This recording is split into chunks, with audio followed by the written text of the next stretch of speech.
The fight to control Congress, setting off a national race to redistrict. It all started this summer in Texas. Republican state legislators there unveiling a new congressional map aiming to gain 5 Republican seats in next year's midterm election. A move embraced by President Donald Trump. I got the highest vote in the history of Texas, and we are entitled to 5 more seats. In Texas, Democrats tried to block the new maps by leaving the state and delaying a vote. Some even heading to California, where Governor Gavin Newsom announced his own plan to retaliate. We have got to meet fire with fire. Announcing a special election and setting the stage for Prop 50. We're putting the maps on the ballot, and we're giving the power to the people. Newsom's map would transform several key districts, including 5 currently held by Republicans, by carving out 5 new Democratic-leaning congressional districts in California. Prop 50 will take power away from this independent commission made up of Democrats, Republicans, and independents who draw California's districts based on the U.S. Census, a system still championed by former Governor Arnold Schwarzenegger. Proposition 50 is against democracy. As Californians cast their ballots on Prop 50, other states could join the race to redistrict and reshape Congress. I do think it would be appropriate to do a redistricting here. And here in California, whether Prop 50 passes or fails, candidates will still have to get out and make their case to voters to represent the Golden State in 2026. The battle is about control of Congress, and we're taking you across the state and talking to voters, bringing you the hyperlocal impact. Hi everyone, I'm Kate Cagle, and welcome to Redrawing California, the Prop 50 special election. Over the next half hour, we will be dissecting the national conversation around redistricting from California to Texas and beyond. And we are going to take you to the 5 districts in our state that would be most impacted if Prop 50 passes. And we start in California's 22nd congressional district in the heart of the San Joaquin Valley. So right now, it stretches from East Bakersfield up through Porterville and Hanford. Under the new map, District 22 would add parts of Fresno County, bringing in even more registered Democrats. It's interesting, this district already has more registered Democrats than Republicans, but it has leaned conservative at the ballot box. Our Anna Albarian takes us to Bakersfield, where she asks farmers and environmental advocates what's at stake. And then we have corn silage and wheat silage will grow in the wintertime.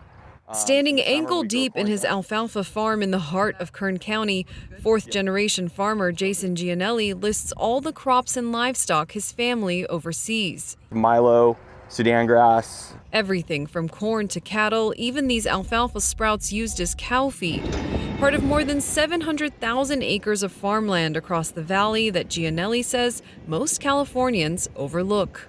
Everyone that drives through 99 I-5 through the valley just sees a field and doesn't really understand what goes on out here and how it affects their food source that they buy from the grocery stores. For decades, he says, farmers like him have fed America despite rising costs, water shortages, and increased regulation. Gianelli now worries that with the new district maps proposed under Prop 50, farming voices like his could be drowned out in Washington. We wouldn't have representatives that would represent us here in the valley. We would have representatives that would look off of the coastline or more towards the bigger cities. For more than 20 years, U.S. Congressional District 22, where Gianelli lives, has been a GOP stronghold, currently represented by Republican Congressman David Valadao. If Prop 50 passes and the district is redrawn, it's expected to become a swing district. Oh, yep. Oh, there we go. Found it. Cesar Aguirre is a clean air advocate who often monitors oil derricks in Kern County to check for leaks. Do you see all this right here? That's a leak. For years, Aguirre says he's been raising the alarm about Kern County's air quality, among the worst in the nation, according to the American Lung Association. He blames poorly regulated oil drilling in Bakersfield and across the Central Valley. You know, this is the norm for us, having oil wells in our backyard, having oil wells in shopping centers. Our mascot is the oil drillers, right? So it's something that's become such a big identity. Aguirre says he often feels heard more in Sacramento than here at home, and he hopes new political representation could bring change. You know, there's power in visibility, right? So if no one can hear us, then no one can see us. So I want to make us unignorable. I want to make the leaks that are happening in a neighborhood level unignorable. And I want to make that the reality for the representatives as well. Two Kern County voices, one fighting for crops, the other for clean air. Different visions for this vital region in California and across the U.S. A battleground for water, oil, and agriculture policy, all at stake in the upcoming special election. Now let's head south to District 48, which currently stretches from the Temecula Valley in the north to the eastern edge of San Diego County in the south. Under the proposed map, the district would shift further into San Diego County and also pick up more Democratic-leaning desert cities that currently are in District 41. Now, according to the LA Times, the new district would also add a significant number of Latinos who are of voting age, taking that from 24 to 32%. And the city of Temecula would be at the center of this redrawn district. And that has members of their city council worried it might be more difficult to get city business done. Our Ryan Thompson has that story. Cities don't usually get into the business of building freeways. We're just in that one spot where traffic gets stuck. But in Temecula, backups on the I-15 are so bad, it would take people an hour plus to get home. That city council member Jessica Alexander says the city had no choice but to expand it. Some $7 million of federal funding have made this city project to reduce congestion possible. But more is needed to make sure the next phases aren't a dead end.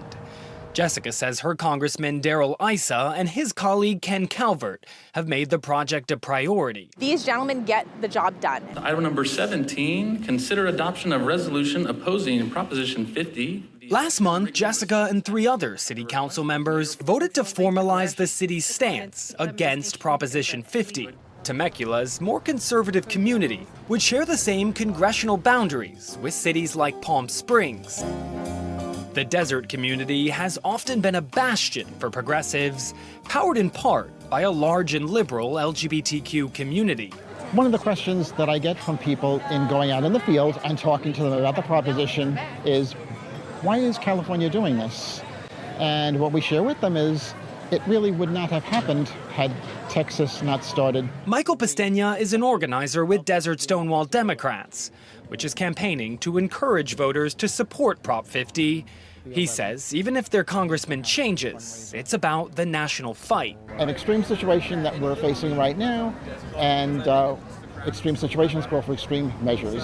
Thad Kauser, a professor of political science at UC San Diego, says the new lines could make the district far more competitive. This goes from a pretty solidly red district that Darrell Issa won by 15 percentage points to a battleground. It'll lean a little bit blue, about 3 percentage points edge in registration for the Democratic Party, but that doesn't mean it's locked in.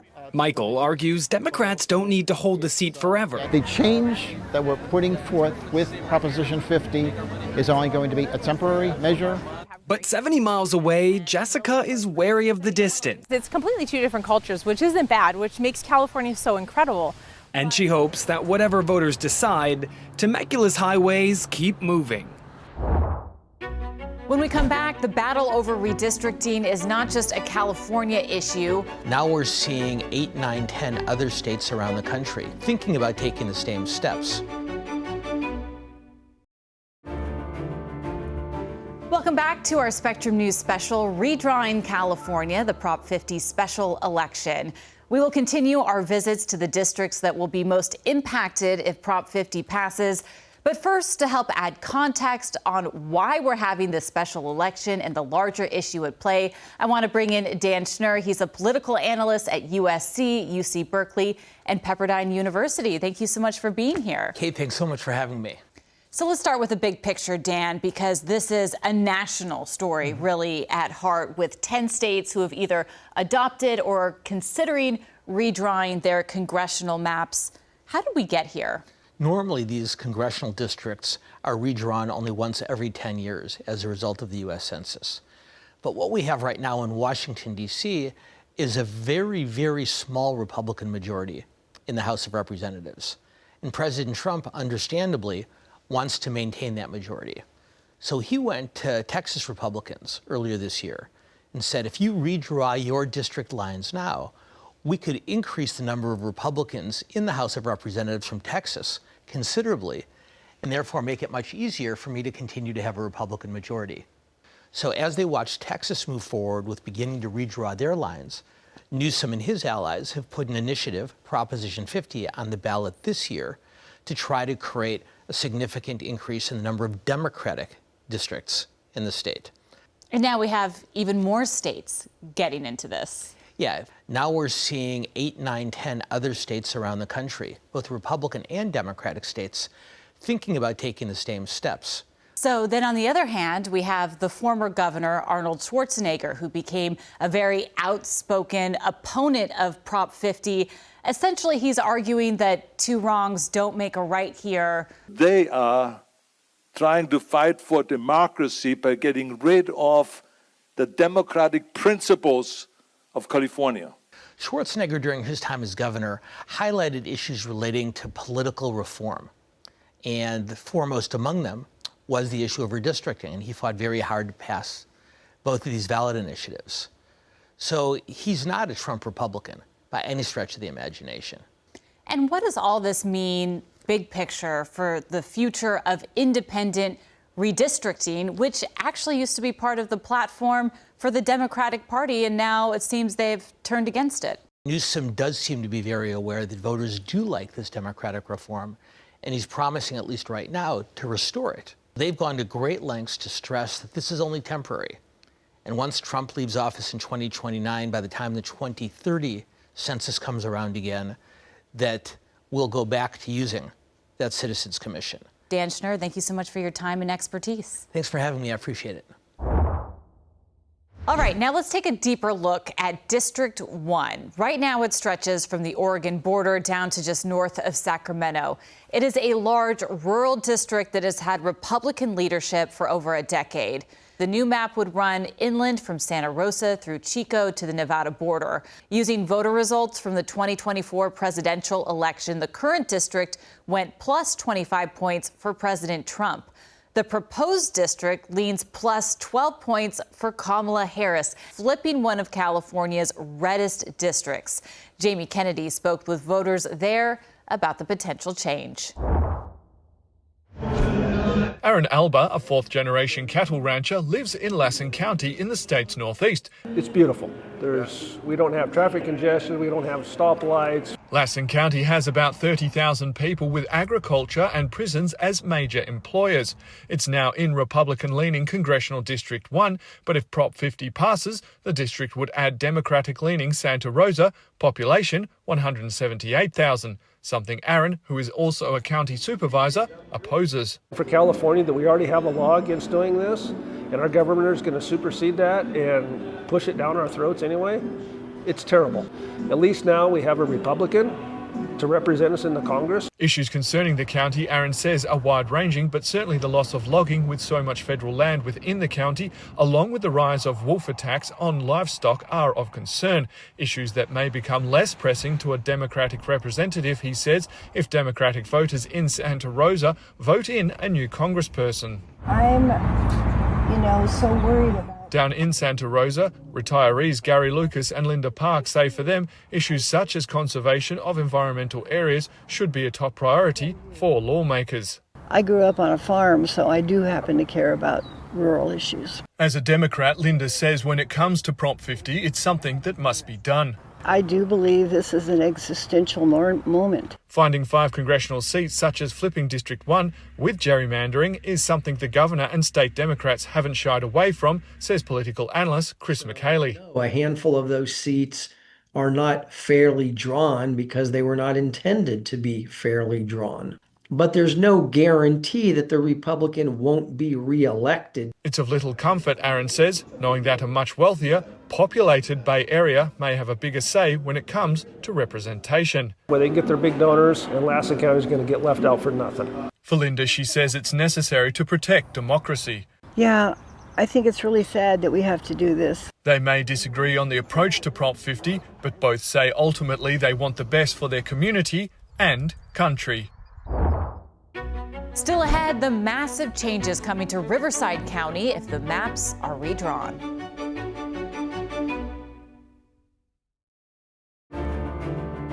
We're back with more of our Spectrum News special, Redrawing California, the Prop 50 special election. Currently, District 41 stretches across Riverside County, from Corona in the west to desert cities like Palm Springs in the east. But under Prop 50, District 41 would be eliminated, completely redrawn within LA County, highlighting the most dramatic change both geographically and politically.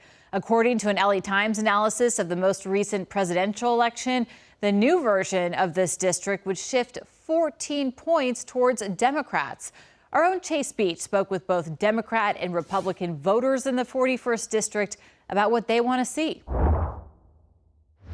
In 2008, Californians passed the Voters' First Act to end gerrymandering, but now voters like Mark McLean want it to be brought back, at least temporarily. It's not something I'm excited about, but in the face of everything going on nationally, it's what I think we have to do.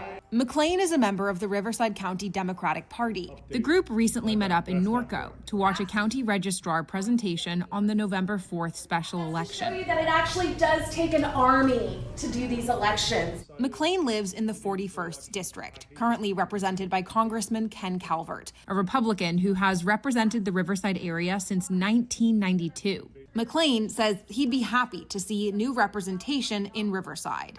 I'm very disappointed in Ken Calvert because he just doesn't show up. I kind of call him the groundhog candidate because he only seems to show up like a month or two before the election. So he and fellow Riverside Democrats say they're campaigning to support Prop 50. But other Riverside County voters like Michael Curry say pushing Congressman Ken Calvert out would be a mistake. Curry is the vice chairman of the Republican Party of Riverside. Somebody like Ken Calvert has provided a voice for common sense and almost a moderate voice here in California that we don't see from our other politicians coming in. He says he's worried that if Riverside County is redistricted, local concerns like infrastructure will be overlooked. He'd rather see spending on local roads than on projects like high-speed rail, and he trusts Republican representatives like Ken Calvert to advocate for him in D.C. Taking away people's voice, we're taking away their ability to have a say in how they're represented. But back in Norco, McLean says he believes passing Prop 50 will help his voice be represented in Washington. It doesn't make sense for us to stand down and play nice while other states are taking advantage of that. The choice now in the hands of California voters. Finally, we head to California's 3rd congressional district, which right now spans across much of the California-Nevada border. It's home to Lake Tahoe, Death Valley, and 5 national forests. The LA Times projects this new district would provide a 14-point swing in favor of Democrats. Our Daniela Pardo is on the ground in the current District 3 with more on how folks are feeling ahead of the special election. California's 3rd congressional district is vast and diverse, stretching from suburban Roseville and Brooklyn to the rural foothills of Placer County, where Tomas Vera lives in the quiet, unincorporated community of Applegate. It's a beautiful place to be. You got the mountains, you've got the trees, you've got the lakes. It's a region where new housing developments meet forests at risk of wildfires and where politics are as varied as the landscape itself. Placer County, where I live, it's very conservative. It's very white. You know, there's not a lot of minority people here. With the new maps up for a vote in the special election, rural communities would share a district with suburban areas, potentially shifting the balance in the conservative-leaning district. For the next month, Vera will be busy canvassing and encouraging people in his community to vote yes on Proposition 50. It's an opportunity for us to say, no, you can't cheat your way to a victory, Mr. Trump, and so we're going to stand up, and this is what we have to do. But not everyone sees it that way. Basically, taking the districts we have now that are pretty good as far as being the same type of people, the same concerns put together, and then pull little pieces of us and then put us into an area that has nothing to do with what we find concerning. Like Sacramento County, their biggest thing is crime. They need to deal with crime, they need to deal, and in the rural area, we don't have much problem with crime up here. Vera, however, sees the election as an opportunity to restore programs that could disappear under President Donald Trump's One Big Beautiful Bill Act if Republicans remain in power. There's a lot of retirees that here where I live. There are a lot of people who don't make a lot of money, and so they do rely on some of those government programs, even though a lot of them vote against it. Current U.S. Rep. Kevin Kiley notes the redrawn maps not only split communities, but could also leave him without a district to represent. My district would be blown in 6 different directions. And so, most of the people in the district would no longer have the ability to select me as their representative. Voters will soon decide what California's 3rd district looks like, or if it stays the same.